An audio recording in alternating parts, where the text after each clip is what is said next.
Ya, Assalamualaikum warahmatullahi wabarakatuh. Yang saya hormati Bapak Ibu Guru PTSDN 295 Gresik. Puji syukur hari ini kita bisa berhadir kembali dalam kegiatan observasi praktik kinerja kepala sekolah, indikator siklus peningkatan kualitas praktik pembelajaran, lebih tepatnya ke refleksi tindak lanjut observasi kinerja guru. Seperti yang sudah diketahui bahwa target perilaku dari siklus peningkatan kualitas praktik pembelajaran ini ada 3, yaitu hasil observasi kinerja yang telah dilaksanakan dan membahas mengenai upaya tindak lanjut yang akan dilakukan ke depannya serta apa saja kebutuhan dan dukungan oleh guru. Dalam memandu diskusi dan refleksi tindak lanjut ini ada 3 hal yang harus diperhatikan. Yang pertama adalah kita diskusi tentang bagaimana menumbuhkan keberanian guru untuk mengakui kesulitan yang dialaminya pada saat observasi kemarin. Kemudian kedua adalah mendiskusikan kesepakatan tujuan dan rencana belajar yang relevan dengan kesulitan guru serta realistis yang dilakukan. Yang ketiga, nanti ada pemberian umpan balik yang konstruktif yang menumbuhkan kesadaran guru belajar dalam meningkatkan kinerjanya.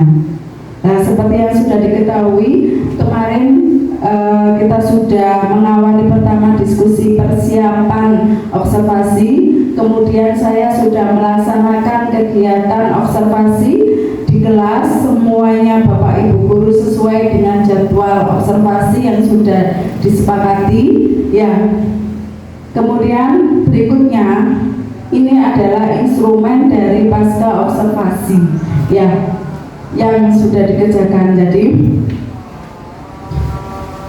ada refleksi dari Bapak Ibu Guru, kemudian ada rencana tindak lanjut ke depan dari observasi yang sudah dilakukan. Nah, Bapak Ibu, yang pertama kita diskusikan, kemarin kan Bapak Ibu sudah observasi ya, sudah melaksanakan kegiatan pembelajaran di kelas masing-masing, kelas 1 sampai kelas 6. Nah, coba sih kita diskusikan bersama buat apa nanti ini hasilnya, biar kita tahu secara global kesulitan yang dialami atau kendala yang dialami oleh Bapak Ibu Guru waktu observasi kemarin. Ya, tidak hanya saya sama misalnya hanya guru yang bersangkutan, tapi semuanya Bapak Ibu Guru itu biar tahu, oh ternyata di kelas ini tuh kesulitan seperti ini, kendalanya seperti ini, di kelas 5 kendalanya seperti ini, jadi begitu. Nah, saya pengen tahu kemarin kesulitan atau kendala yang Bapak Ibu alami ketika saat saya observasi atau kegiatan pembelajaran yang sudah dilaksanakan itu apa? 2 orang barangkali jawab dulu.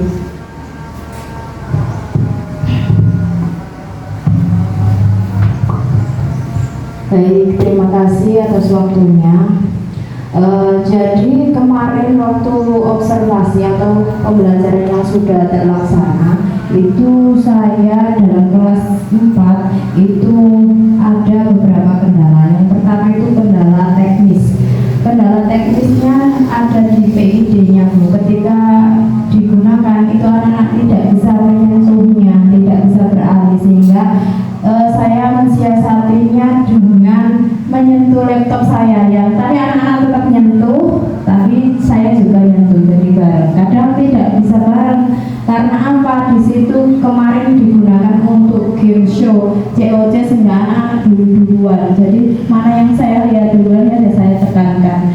Kemudian yang kedua itu kendala di siswanya.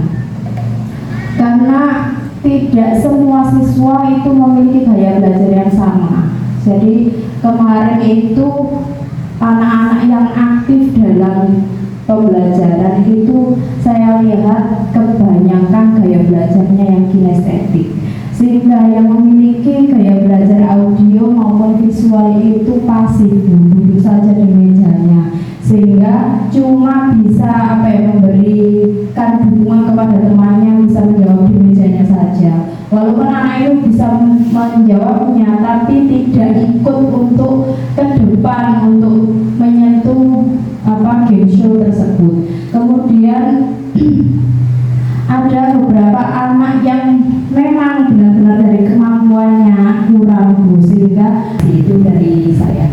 Wassalamualaikum warahmatullahi wabarakatuh. Warahmatullahi wabarakatuh. Berarti di kelas 4 ya, yang ada di kelas 4 itu ada kendala PID. PID ini berarti masalah teknis ya, yang kita tidak inginkan pasti biasanya akan muncul mendadak seperti itu. Terus kemudian mungkin dari siswa itu belum ketika game show mungkin hanya anak-anak itu saja yang berani maju, yang nggak berani maju nggak pede, saya takut salah, mungkin seperti itu ya. Berarti mungkin ada kelas lain. Beberapa yang sangat di luar dugaan kami selaku wali kelas, terutama pada anak yang terlalu aktif. Ketika saya menjelaskan atau menerangkan materi yang saya sampaikan, yang sudah saya siapkan berminggu-minggu, ternyata pada saat pelaksanaan itu di luar kendali. Itu karena apa? Karena siswanya kayaknya, bukan karena gurunya, tapi ketika guru itu memberikan materi yang sifatnya itu ceramah, mungkin anak itu bosan mendengarkan kita gitu terus. Dan ketika nanti guru pada saat ada kegiatan permainan game workshop kemarin, ternyata anak itu sangat antusias, sehingga awalnya anak itu jenuh akan berubah menjadi senang dengan adanya kegiatan permainan workshop kemarin, walaupun pada saat game tersebut itu ada kendala seperti yang disampaikan oleh Bu Zahra masalah teknis, yang seharusnya anak itu langsung bisa nyentuh di PID, ternyata tidak bisa, yang membuat murid itu sedikit pikir Pak ini Pak pikir ini Pak iso tapi nggak apa-apa, walaupun dengan seperti itu mereka itu sangat antusias. Ternyata anak di kelas rendah itu kalau kita mengajar sering dengan metode ceramah, saya yakin akan bosan dan jenuh. Oleh sebab itu kita sebagai guru harus bisa berinovasi dan kreatif. Terima kasih.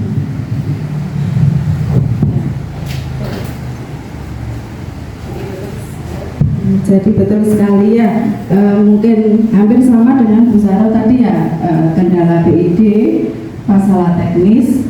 Yang kedua, dengan merubah pembelajaran dari ceramah ke inovatif dengan menggunakan game show tadi ya, itu mungkin akan membuat anak semakin lebih aktif lagi ya gitu.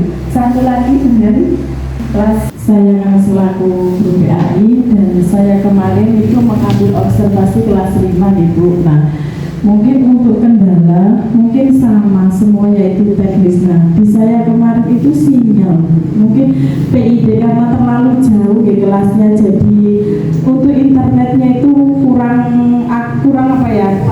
kuat. Nah, terus untuk anak-anaknya, karena saya kan ngambilnya kelas 5 dan anaknya ini sudah memasuki anak ABG jadi untuk kendala saya kemarin kan saya mengambilnya keteraturan suasana kelas. Nah, untuk kelompok, masalah pengelompokan itu kemarin alhamdulillah anak-anak aktif ya, dan juga untuk pembagian kelompoknya itu sudah baik. Nah, ini untuk kendala yang utama ini saya juga selaku guru PAI itu tentang itu Bu, Bu, maju ke depan itu presentasi. Nah, anak-anak itu malu Bu, ketika disuruh presentasi itu nunjuk temannya satunya. Nah, jadi itu kendala utama saya kemarin ketika observasi itu presentasi anak-anak Bu. Ini kemauan dari saya. Assalamualaikum warahmatullahi wabarakatuh. Assalamualaikum warahmatullahi wabarakatuh.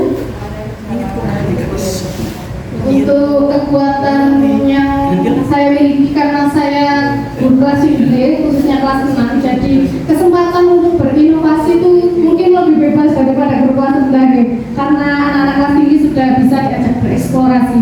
Jadi saya sering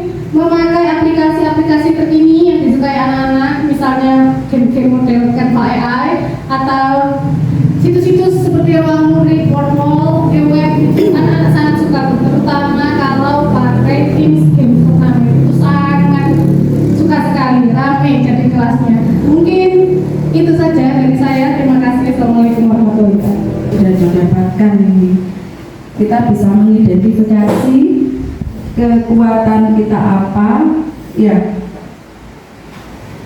kelemahan kita apa di dalam kelas. Tantangannya ya tadi itu ya. Untuk rencana tindak lanjut yang akan saya lakukan ke depannya, yaitu saya akan menerapkan pendekatan yang lebih positif ketika meminta murid melakukan sesuatu, yakni dengan memperbanyak ruang dialog dan membuat kesepakatan kelas bersama tanpa harus memberi hukuman yang memaksa, dan juga akan mencari ide-ide pembelajaran atau game yang baik, yang menyenangkan agar anak-anak lebih semangat dalam belajar. Terima kasih. Untuk rencana tindak lanjut yang akan saya terapkan, insya Allah saya akan berusaha untuk menerapkan pembelajaran mendalam dengan model pembelajaran basic learning (PBL). Nah, ini kan kemarin saya mengambil mata pelajaran IPAS. Jadi insya Allah kalau bisa kita bisa menerapkan atau saya bisa menerapkannya di semua mata pelajaran pun. Jadi tidak hanya di mata pelajaran IPA saja, jadi diterapkan di semua mata pelajaran. Dan saya akan membuat game interaktif yang lebih menarik untuk siswa, biar anak lebih semangat lagi untuk belajar. Terima kasih. Dari Buho tadi, rencana tindak lanjutnya adalah terutama karena Buho itu disiplin positif ya. Disiplin positif berarti memberi penguatan lagi tentang kesepakatan kelas, dan khususnya itu tadi yang bagus yaitu tanpa memberi hukuman ke anak-anak tadi. Kalau huruf A berarti akan menerapkan PBL di semua mata pelajaran. Jadi tidak hanya mata pelajaran yang diobservasi saja, tapi juga semua di mata pelajaran, dan juga akan menerapkan game-game interaktif ya. Berikutnya ada lagi. Baik, terima kasih. Jadi rencana tindak lanjut yang saya lakukan nanti itu insya Allah akan berusaha menerapkan pembelajaran model mendalam dan berdiferensiasi, karena kemarin sudah saya lakukan pembelajaran, sudah mengetahui kelemahan kekurangan pembelajaran yang sudah saya lakukan, sehingga nanti akan melakukan perbaikan secara terus menerus, sehingga pembelajaran yang akan saya sampaikan kepada anak-anak itu akan mengena ke semua siswa, baik anak yang belajarnya gaya belajarnya itu audio, visual ataupun kinestetik. Dan seperti teman-teman sampaikan tadi, akan selalu mencari tahu dan belajar membuat game-game yang menyenangkan sesuai dengan digital model zaman sekarang tanpa AI ataupun sejenisnya, banyak sekali. Tinggal kami dan teman-teman ya memohon doanya supaya ada waktu untuk membuatnya, karena apakah kita itu kan banyak tugas mendadak, sehingga sudah terencanakan itu bisa terkendala, tidak terlaksana semacam itu. Terima kasih. Untuk rencana tindak lanjut setelah observasi yang telah dilakukan oleh Ibu Kepala Sekolah, menurut kami yang pasti ada kendala mulai dari teknis, perangkat dan sebagainya. Terkait media juga, sekarang pembelajaran itu dituntut dengan digitalisasi ya. Apalagi sekarang banyak fitur-fitur menggunakan AI juga, yang mana anak-anak dituntut untuk mengikuti zaman. Yang pasti media juga pasti dari digital, yaitu tadi banyak metode pembelajaran itu menggunakan game-game yang interaktif, edukatif, yang mana game-game tersebut tidak hanya didominasi oleh anak-anak yang mampu atau tanggap saja, sehingga kita bisa menggunakan game-game tersebut untuk anak yang di bawah rata-rata ya. Jadi anak-anak yang mampu itu tidak mendominasi proses pembelajaran. Yang mungkin itu dari Depan yang akan dilaksanakan apa? Nah, pada tahapan ini bagaimana upaya tindak lanjut ini dalam melakukan pengembangan kompetensi untuk meningkatkan kinerja berdasarkan masukan dan saran pada diskusi tindak lanjut hari ini ya. Nah, dari Bapak Ibu, dari dua hal tadi ya, ada beberapa hal ini yang perlu dievaluasi ya. Yang pertama tadi adalah kebanyakan Bapak Ibu semua masalah dari PID ya, PID yang kita sudah membuat nih game sehari dua hari ya, membuat game tadi, tapi ternyata demikian refleksi tindak lanjut kita hari ini. Apa yang sudah Bapak Ibu kemukakan tadi insya Allah akan kita tindak lanjuti, bukan hanya saya, bukan hanya Bapak Ibu, tapi kita semuanya. Terutama yang terakhir adalah pembelajaran karakter. Saya lagi, pembelajaran karakter ini juga tidak ke murid saja, tapi juga ke semuanya. Stakeholder itu kan bukan hanya diri kita sendiri ya, ada murid, ada guru, kepala sekolah, terutama adalah poin penting di orang tua. Jadi kita harus ada kolaborasi yang baik. Mungkin nanti kedepannya ada parenting buat anak dan juga orang tua ya tentang karakter ini. Karena dari tadi yang waktu ada kendala itu Pak Afif juga ngomong, karena anak kelas 2 itu tidak bisa membaca ya, membacanya ya sebagian itu. Dan ketika ditanya anak di orang tuanya juga sendiri butuh pencerahan dari seseorang ahli. Biar apa? Karena sekarang itu yang gadget itu ternyata bukan hanya anak-anak, tapi sekarang juga merambah ke orang tua. Jadi butuh parenting orang tua juga nanti bersama dengan anak-anak.